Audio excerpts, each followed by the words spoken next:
दोस्तों, आज की वीडियो में मैं आपको सुनाऊंगी एक कहानी। जी हाँ, ये चैनल कहानियों का चैनल है। यहाँ पर स्टोरीज़ होंगी और स्टोरीज़ में विजडम होगा। कहानी है नारद मुनि की, जो कि एक बहुत बड़ा साधु सेंट होता है, सेज होता है। वो बहुत ही क्यूरियस होता है, बहुत मुतजस्सिस, बहुत मुश्किल और बड़े बड़े सवालात पूछता है देवताओं से। एक दिन नारद मुनि कृष्णा से पूछता है कि कृष्णा, क्या तुम मुझे इस सवाल का जवाब दे सकते हो कि माया क्या है?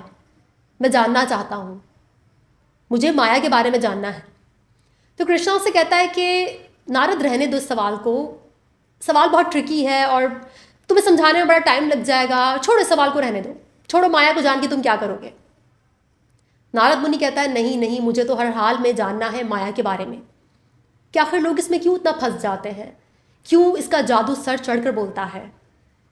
कृष्णा समझ जाते हैं कि नारद मुनि मानने वाले तो है नहीं, तो वो नारद से कहते हैं कि चूंकि ये सवाल जो है इसका जवाब बहुत लंबा है और आज बहुत गर्मी पड़ रही है, एक काम करो, मेरे लिए एक गिलास पानी ले आओ, मैं पानी पीता हूँ, फिर उसके बाद तुम्हारे सवाल का जवाब दूंगा कि माया क्या है। तो नारद मुनि बहुत खुशी खुशी कृष्णा से कहते हैं कि ठीक है, मैं जाता हूँ और एक गिलास पानी लेकर आता हूँ, तब तक आप इंतज़ार कीजिए। नारद जब जाता है कुएं के पास पानी लेने के लिए, तो वहाँ पर उसे एक बहुत ही खूबसूरत और हसीन लड़की नज़र आती है। वो जब उस लड़की को देखता है तो उसे अपनी बॉडी में अजीब सी सेंसेशंस महसूस होती हैं जो उसने आज तक कभी महसूस नहीं की थी। वो उसे देखता ही रह जाता है। वो पहली बार उसकी बॉडी में वो सेंसेशंस, वो फीलिंग्स जब आती हैं और वो उस लड़की की जानिब देखता है, तो लड़की भी उसे आगे से, आप कह सकते हैं कि मुस्कुरा कर हाँ में जवाब देती है कि उसे भी नारद मुनि पसंद आए, अच्छे लगे।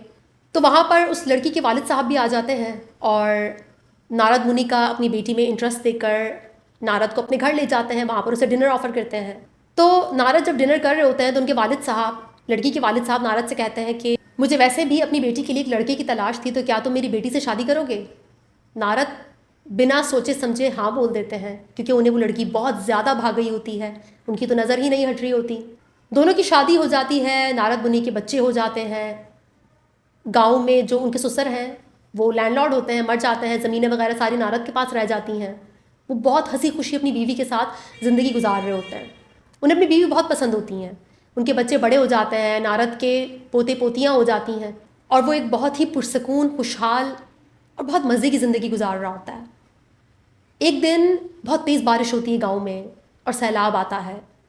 सैलाब में नारद की पूरी फैमिली डूब जाती है और आखिर में उसकी बीवी, जिसका हाथ उसने अपने हाथ में पकड़ा होता है, वो भी पानी में बह जाती है। और जब नारद अपने आंखों के सामने अपने पूरे ख़ानदान को तितर बितर होता हुआ देखते हैं और अपनी बीवी को, जिसे वो अपनी जान से भी ज़्यादा चाहते थे, उसे जब अपनी आंखों के सामने मरता हुआ देखते हैं, तो वो बहुत ही तकलीफ़ में चीख उठते हैं, कराह उठते हैं और कृष्णा को आवाज़ देते हैं। कृष्णा जब नारद के सामने आते हैं और नारद बहुत ज़्यादा अफसुर्दा होते हैं, गम में होते हैं और गम से निढाल होते हैं, तो कृष्णा मुस्कुरा कर नारद से पूछते हैं कि वो एक गिलास पानी कहाँ है जो तुम मेरे लिए लेने गए थे? जी हाँ दोस्तों, माया का जादू। कृष्णा नारद को माया के बारे में लफ्ज़ों में नहीं बताते, क्योंकि माया की जो पावर है ना, जो इसका जादू है, उसे लफ्ज़ों में बयान करना मुश्किल है। अपनी फीलिंग्स, अपने इमोशंस, अपने एक्सपीरियंसेस को अल्फाज देना बहुत मुश्किल है। यही वजह है कि कृष्णा नारद को बाकायदा उस एक्सपीरियंस से गुजारते हैं कि क्या है माया। इतनी ज़्यादा पावरफुल फोर्स है ना, ये जो इल्यूजन है, ये जो माया है, इतनी पावरफुल फोर्स है कि बड़े बड़े साधु संत, बड़े बड़े इंटेलेक्चुअल, इंटेलिजेंट, होशियार, स्मार्ट लोग भी इसके आगे, इसकी चकाचौंध के आगे ना अंधे हो जाते हैं, नुकसान कर बैठते हैं, अपने अपने आप को दर्द दे बैठते हैं, तकलीफ़ दे बैठते हैं। ऐसी पावर है इसकी। चूँकि मैं एक साइकोलॉजिस्ट हूँ, तो मैं तो रोज़मर्रा की बुनियाद पर ना लोगों को इमोशनली सफ़र करता देखती हूँ, सुनती हूँ उनकी बातें, कि वो कितना दर्द और तकलीफ़ से गुजरते हैं अपने रिलेशनशिप्स की वजह से, अपने फाइनेंशियल हालात की वजह से, या जो भी उनकी ज़िंदगी में मामला चल रहे हैं, वो कितना डूबे हुए होते हैं उसमें। माया संस्कृत ज़बान का लफ्ज़ है और इसका मतलब होता है ब्रह्म, इल्यूजन। ब्रह्म का ये मतलब नहीं है कि जो आप महसूस कर रहे हैं, जो आप देख रहे हैं इस दुनिया में, वो सब झूठ है। वो सब सच है। आपके 5 सेंसेस, आपकी जो हिस्सेस हैं, वो जिन चीज़ों को भी महसूस कर रही हैं, देख रही हैं, वो सच है, वो रियलिटी है। लेकिन वो वाहिद रियलिटी नहीं है। ज़रूरी नहीं है कि जो आप महसूस कर रहे हैं वही रियलिटी हो। बहुत मुमकिन है कि वो रियलिटी का वो पहला लेयर हो, पहली परत हो, और जब हम वो पहली परत हटाते हैं तो हमें पता चलता है कि उसके नीचे तो कोई और रियलिटी भी एग्जिस्ट करती है। मिसाल के तौर पर आप किसी से बहुत मोहब्बत करते थे, मेरे पास बहुत केसेस आते हैं ब्रेकअप के। बहुत ज़्यादा आपको मोहब्बत थी उस इंसान से, आपने अपना सब बांट दिया उस पर, और आपको लगता था कि वो भी आपसे प्यार करता है। आप अपने ला ला लैंड में रह रहे थे, आपका हनीमून पीरियड चल रहा था, लेकिन एक दिन आपको पता चलता है कि उसने आपको धोखा दिया, उसने आपको फ़रेब दिया। तो वो जो आपने महसूस किया ना उसके साथ, वो जो प्यार, वो ला ला लैंड वाली फीलिंग, वो हनीमून पीरियड, वो झूठ नहीं था, वो सच था। आपकी फीलिंग्स थी, लेकिन चूंकि वो महज फीलिंग्स थी और जब वो चली गई, वो ख़त्म हो गई, तो उसके बाद आपने एक और रियलिटी को फेस किया, और उसका नाम था बिट्रेयल, उसका नाम था धोखा, उसका नाम था चले जाना, उसका नाम था ब्रेकअप, जिसने आपको ये बताया कि आपने जो वो प्यार मोहब्बत जो फेज़ आपने फील किया वो टेम्प्रेरी था, वो परमानेंट नहीं था, वो तो बस एक छोटी सी मुद्दत के लिए था। अब कुछ लोगों का प्रॉब्लम ये होता है कि वो ना उस छोटी सी मुद्दत को, उस छोटे से पीरियड को, उन इमोशंस को, उस हनीमून फेज़ को ना इतना ज़्यादा वो उसमें डूब जाते हैं कि वो कभी वो जो दूसरी रियलिटी है, वो जो उसकी डीप डाउन जो डीपर रियलिटी है, जिसमें इंसान छोड़ कर जाते हैं, इंसान धोखा भी देते हैं, इंसानों का आपसे दिल भी भर सकता है, इंसान चार्म का मास्क लगा कर ना आपको धोखा भी दे सकते हैं, आपको इस्तेमाल भी कर सकते हैं। वो वाली रियलिटी आप मिस कर गए, आप वो नहीं देख पा रहे हो। तो कुछ लोग जब मेरे पास आते हैं ना अपने ब्रेकअप के बाद, और मैं उन्हें कहती हूँ कि ब्रेकअप वाली जो फीलिंग्स हैं, जो वो पेन है, उसको प्रोसेस करना है, लेकिन बहुत से लोगों का प्रॉब्लम ये होता है कि वो जो ला ला लैंड वाला फेज़ है, वो जो इमोशंस वाला जो जाल है ना, माया जाल है, अच्छे अच्छे इमोशंस वाला, वो उससे बाहर नहीं निकलना चाहते। वो जो दूसरी हकीकत है, जो उसकी अपोजिट वाली हकीकत है, वो उससे फेस नहीं करना चाहते। मिसाल के तौर पर नारद मुनि ने जो एक्सपीरियंस किया अपनी बॉडी में, जो फीलिंग्स उसको सेंसेशंस महसूस हुई उस लड़की को देखकर, या जो एक खुशहाल फैमिली वाला जो उनका जो सेटअप था पूरा, जो जहाँ वो बहुत खुश थे और उन तमाम इमोशंस और फीलिंग्स को फील कर पा रहे थे, वो झूठ नहीं था, वो झूठ नहीं था। तो माया का ये मतलब नहीं होता कि जो कुछ भी आप देख रहे हो वो झूठ है, लेकिन इसका ये मतलब होता है कि वो जो आप देख रहे हो ना, वो एक बहुत ही खूबसूरत, प्यारी, क्यूरेटेड रियलिटी है। जी हाँ, न्यूरो साइंटिस्ट भी इस बात की तस्दीक करते हैं। एक बहुत ही फेमस न्यूरो साइंटिस्ट हैं डॉक्टर लीज़ा फेल्डमैन बैरेट, और वो एक बड़ी प्यारी बात बोलती हैं हमारे ब्रेन के बारे में, जो कि अक्सर मैं पढ़कर ना हिल जाती हूँ कि क्या ही शान है अल्लाह की, क्या ही खूबसूरती है इस दिमाग की जिसे अल्लाह ने बनाया। लीज़ा फेल्डमैन बैरेट अपनी किताब 7.5 Truths About the Brain, उसमें एक बात कहती हैं, your day to day experience is a carefully controlled hallucination constrained by the world and your body but ultimately constructed by your brain. कितनी खूबसूरती से यहाँ पर लीज़ा समझा रही हैं कि हमारा जो ब्रेन है वो हमारी रोज़मर्रा की ज़िंदगी में ना एक बहुत ही केयरफुली एक बहुत ही खूबसूरत कंस्ट्रेन किस्म की ना एक रियलिटी बनाता है, जिसे ये हेलुसिनेशन कह रही हैं, और वही वो माया है, वही वो खूबसूरत एक कंस्ट्रेन किस्म की हेलुसिनेशन या एक रियलिटी जिसे हम कहते हैं ना, सोशल रियलिटी जिसे हम कहते हैं। इसी किताब में डॉक्टर लीज़ा सोशल रियलिटी का भी लफ्ज़ इस्तेमाल करती हैं कि इंसान दो रियलिटी में रहता है, एक तो फिज़िकल रियलिटी है, नेचर की रियलिटी, और एक रियलिटी हमारी अपनी सोशल रियलिटी है, जैसे कि पैसा, मनी। अगर आप नेचर की नज़र से देखें तो पैसा क्या है, कागज़ का टुकड़ा है और कुछ भी नहीं है। लेकिन हम इंसानों के लिए हमारी जो सोशल फैब्रिक है, जो हमारी दुनिया है, इसमें कितना इम्पॉर्टेंट है ये कागज़ का टुकड़ा। यही तो खासियत है इंसानों की कि वो दो रियलिटीज़ में रहते हैं, एक तो नेचर की अपनी रियलिटी, कायनात की अपनी रियलिटी, और दूसरी इंसानों की अपनी बनाई हुई रियलिटी जो उनका दिमाग बनाता है। और यही वो रियलिटी है जिसे आज से हज़ारों साल पहले हिंदू फिलोसफर्स माया कहते थे, और यही वो रियलिटी है जिसमें नारद मुनि खो गए थे, और यही वो रियलिटी है जिसमें आप भी खो जाते हैं। मेरे पास कई ऐसे केसेस आते हैं जहाँ पर लोग नहीं भूल पाते उस इंसान को जिससे कभी उनका ताल्लुक़ था, अटैचमेंट की बुनियाद पर। एक जनाब मेरे पास आए थे जिन्होंने अपनी ज़िंदगी के इतने कीमती साल उनको मिलने वाले एक ताने को गलत साबित करने में लगा दिए। क्या था वो ताना? बस किसी ने बोल दिया और आपने उसको अपनी ईगो पर ले लिया, और अब आपने सारी ज़िंदगी, आपके अंदर वो इमोशंस जो हर्ट हुए हुए थे, तो आपने सारी ज़िंदगी जो है ना वो उसको गलत साबित करने में लगा दी, और एंड में आपके हाथ कुछ नहीं लगा। तो यही वो सोशल रियलिटी है, यही वो पहली लेयर है रियलिटी की जिसमें अक्सर लोग बहुत डूब जाते हैं, खो जाते हैं। आप कभी कभार अपने अपने लव अफेयर में या अपनी जो भी आपका रिलेशनशिप है उसमें आप कभी कभार अपना इमेज अच्छा बनाने के चक्कर में अपने बच्चों पर बहुत दबाव लेकर आते हैं।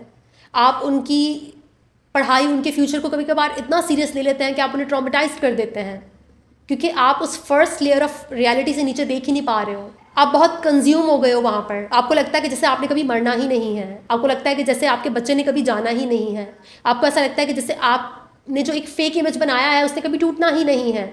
और यहाँ पर हमारे पास्ट एक्सपीरियंसेस से बहुत काम आते हैं दोस्तों। अगर पास्ट में हमें ट्रॉमा मिला हो और हमारे कुछ परसेप्शंस बन गए हों, तो याद रखना हमारा जो ब्रेन है ना वो प्रिडिक्शन पर चलता है। हमारे पास जो भी प्रीवियस डाटा होता है, जो भी पुराना डाटा होता है ना, हमारा ब्रेन उसकी बुनियाद पर फैसले करता है। अगर मुझे पास्ट में किसी इंसान ने धोखा दिया तो आगे चलकर मैं हर उस इंसान में ना कि धोखे वाली क्वालिटी ही ढूंढूंगी, क्योंकि मेरे ब्रेन के पास वही डेटा है धोखे वाला।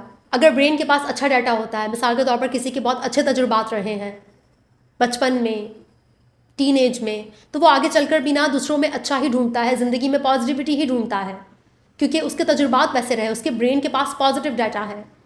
तो आपका जो ब्रेन है ये बहुत ज़्यादा भरोसा करने के काबिल नहीं है।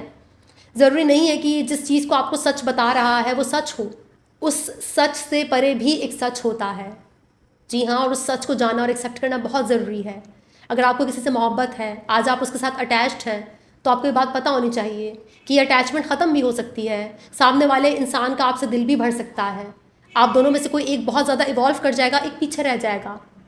तो ये जो रियलिटी है सफ़र करने की, या फिर जो इमोशन है उसके वापस नॉर्मल हो जाने की, जो फीलिंग्स हैं उनके ख़त्म हो जाने की, जो आपकी जवानी है, जो आपकी यूथ है इसकी भी चले जाने की, जो आपकी अना ईगो पोजीशन है इसकी भी ख़त्म हो जाने की। तो ये जो फेयर है, ये जो सफरिंग है ना, इसको एक्सेप्ट करना आपको बहुत सुकून देता है। आप ज़िंदगी में ना बहुत झटके नहीं खाते फिर, क्योंकि आपको पता होता है कि लाइफ अनप्रिडिक्टेबल है, अनसर्टेन है। आज अगर मेरे पास ये है तो कल ये मेरे पास नहीं होगा। तो माया का ये मतलब नहीं है कि आप उसे एक्सपीरियंस ना करें, उससे भागें, नहीं। अगर आपको माया एक्सपीरियंस करने को मिल रही है, आपको अल्लाह ने इस दुनिया में भेजा है, आपकी ये बॉडी भी तो माया है ना, क्योंकि ये भी तो ढल रही है। और अगर ये कुछ अच्छी अच्छी चीज़ें एक्सपीरियंस कर रही है, अल्लाह की बनाई हुई खूबसूरत दुनिया को देख रही है, तो आपको उसको अप्रिशिएट करना चाहिए, लेकिन उससे आपको अटैच नहीं होना, उसमें आपको इतना नहीं खो जाना कि बाद में अगर आपको कोई झटका लगे। मिसाल के तौर पर अगर आप अपनी ब्यूटी से बहुत अटैच हैं और ब्यूटी तो वक्त के साथ ख़त्म हो रही है, तो जब आप बूढ़े हो जाओगे तो क्या आपको पता है कि आप बूढ़े हो रहे हो? क्या आप डिटैच हो अपनी ब्यूटी से? क्या आप तैयार हो इस चीज़ के लिए? या फिर आप अपने बच्चों को पाल पोस कर बड़ा करते हैं, उनका बहुत ख्याल रखते हैं, उन्हें बहुत प्यार देते हैं, उन पर बहुत इन्वेस्ट करते हैं, लेकिन क्या आपको इस बात का अंदाज़ा है कि आपके बच्चे बड़े होकर आपको छोड़कर चले जाएंगे और आप अकेले रह जाएंगे? आपका फ़र्ज़ सिर्फ उन्हें बड़ा करना था, उनको सपोर्ट करना था, वो ज़िंदगी भर आपके साथ नहीं रहेंगे। तो बहुत से लोग क्या करते हैं कि जब वो इस किस्म के हालात के लिए प्रिपेयर नहीं होते कि उनको एम्प्टी नेस्ट सिंड्रोम बर्दाश्त करना होगा, यानी कि उनके बच्चे जब बड़े हो जाएंगे और वो घर से चले जाएंगे तो उन्हें खाली घर में रहना होगा, वो इस चीज़ के लिए तैयार नहीं होते, तो उन्हें बहुत ज़्यादा डिप्रेशन होता है। वो अपने बच्चों को बहुत कंट्रोल करने लग जाते हैं, वो अपने बच्चों की ज़िंदगी दो भर कर देते हैं, उनको सपोर्ट करने की बजाय उनकी टांगें काटना शुरू कर देते हैं ताकि वो उन्हें छोड़कर ना जाएं। उन्हें खौफ रहता है अपने बच्चों से दूर चले जाने का।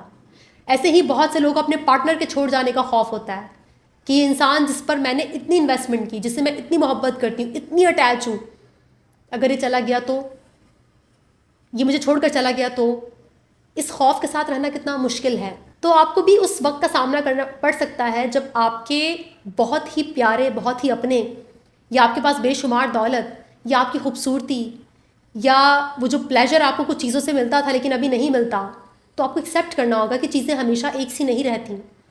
माया में इतना नहीं खो जाना कि जो वाकई में हकीकत है, माया के नीचे वाली, जो उससे नीचे डीप रियलिटी है, आप उसको ही भूल जाएं, उसको ही कभी एक्सपीरियंस ना करें, उसके लिए अपने आप को तैयार ना रखें।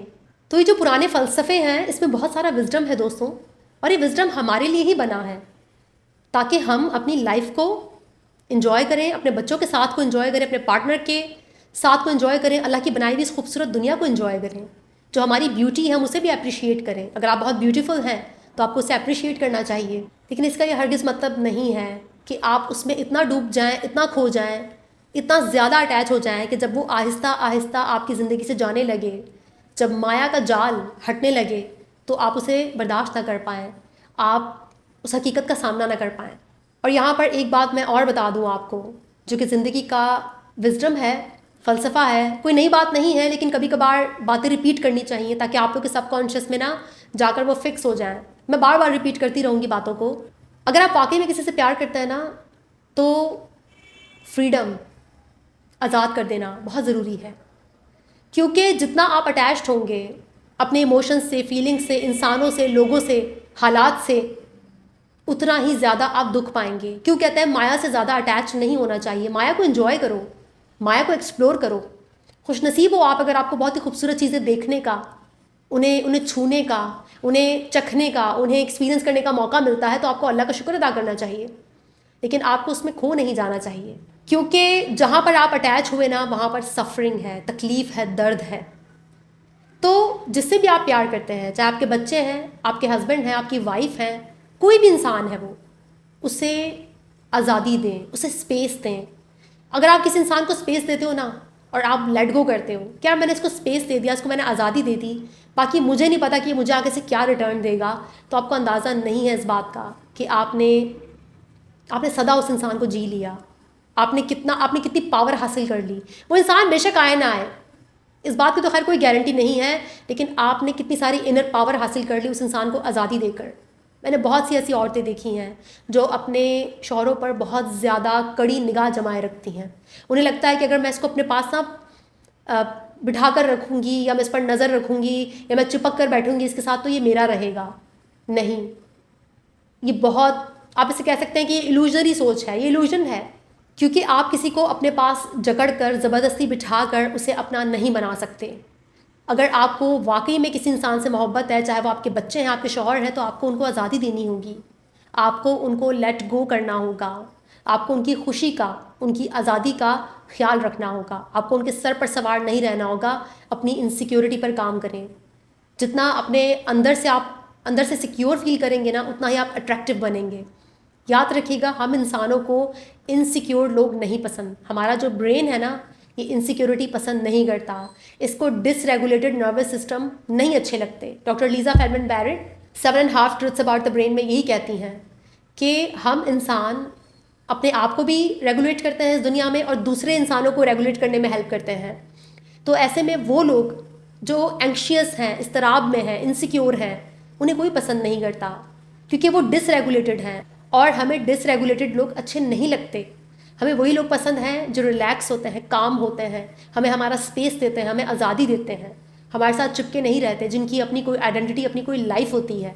तो दोस्तों, माया का जो ये खूबसूरत जाल है ना, जिसे आप हकीकत समझते हैं, आपका वो लव अफेयर, आपका शौहर, आपकी बीवी, आपके बच्चे, आपका खूबसूरत सा घर, ये खूबसूरत दुनिया, इस दुनिया में बहुत ही खूबसूरत आर्ट, म्यूज़िक जो आप सुनते हैं, जिसके साथ आप बहुत अटैच हैं और आपको लगता है कि ये कभी ख़त्म नहीं होगा, तो इस बात को ख़ुद को समझाएं कि ये सब ख़त्म होगा।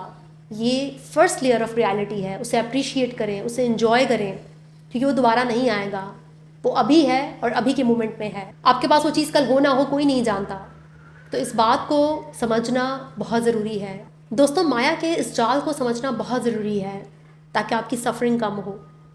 इस जाल को समझें, इसे अप्रिशिएट करें, इसे तस्खीर करें, इसे एक्सप्लोर करें, लेकिन इसके कंट्रोल में आने की ज़रूरत नहीं है। इसे अपने कंट्रोल में लेकर आएँ। और याद रखिए कि आपका दिमाग हर वो चीज़ जो आपको दिखाता है, आपको बताता है कि वो सच है, वो हकीकत है, ज़रूरी नहीं है कि वो सच हो। जैसा कि मैंने आपसे कहा कि ट्रॉमा की बुनियाद पर हमारे कुछ परसेप्शंस बन जाते हैं, और हमारे ब्रेन के पास वही डेटा होता है, और हम उसी को सच मान लेते हैं। तो अगर आपके पास बहुत सारा नेगेटिव डाटा है ब्रेन में, तो उसे चेंज कीजिए, उसे चैलेंज कीजिए। अपने आप को बताइए कि दुनिया में सिर्फ यही एक्सपीरियंसेस नहीं हैं, मुझे और भी बहुत कुछ एक्सपीरियंस करना है। मुझे सिर्फ बुरा नहीं ढूंढना, मुझे कुछ और भी दुनिया में ढूंढना है जो शायद मैंने कभी एक्सपीरियंस नहीं किया। दोस्तों, बहुत सी बार ना माया की जो हकीकत है वो हम पर तब आश्कार होती है जब हम बहुत से धक्के खा लेते हैं, बहुत से धोखे खा लेते हैं, और इसमें कोई बुराई नहीं है। बहुत सी बार आपको दर्द से गुजरना पड़ेगा। वो जो बिटर रियलिटी है, वो जो तल्ख हकीकत है, उससे आश्कार होने के लिए। हालांकि वही तल्ख हकीकत आपको सुकून देती है। आराम आपको कड़वी गोलियां खाकर आता है, चीनी से भरपूर वाली मिठाइयाँ खाकर नहीं आता, उससे आपको शुगर हो जाता है। अक्सर कड़वी गोलियाँ आपको सेहतियाब बनाती हैं। तो बहुत बार आप अपने तजुर्बात से सीखेंगे, गलतियाँ करके सीखेंगे। तो जब भी गलतियाँ हो तो उनसे सीखें, अपने आप को ब्लेम मत करें, अपने आप को शेम मत करें, क्योंकि नारद मुनि जैसे साधु संत को भी माया की समझ तब आई जब वो खुद उससे गुजरे, जब उन्होंने उसे एक्सपीरियंस किया। तो एक्सपीरियंस बहुत मायने रखता है। एक्सपीरियंस करें नई चीज़ों को भी। अपने लिमिटेड एक्सपीरियंसेस की बुनियाद पर दुनिया के बारे में ना नज़रियात मत बनाएं और माया के इस खूबसूरत जाल में खो ना जाएं, बल्कि इसकी खूबसूरती को अप्रिशिएट करें, इसकी खूबसूरती को जिएं, एक्सप्लोर करें और याद रखें कि ये महज भ्रम है जिसने टूट जाना है। और जब आपको पता हो ना, आप कॉन्शियस हो कि ये टूटेगा, तो फिर आपको इतना दर्द नहीं होता। और जब आप कॉन्शियस नहीं होते और आप पर जब कड़वी हकीकतें आश्कार होती हैं तो आपको बहुत बड़े बड़े झटके लगते हैं, आप बहुत हर्ट होते हो, रिकवर होने में बहुत टाइम लग जाता है।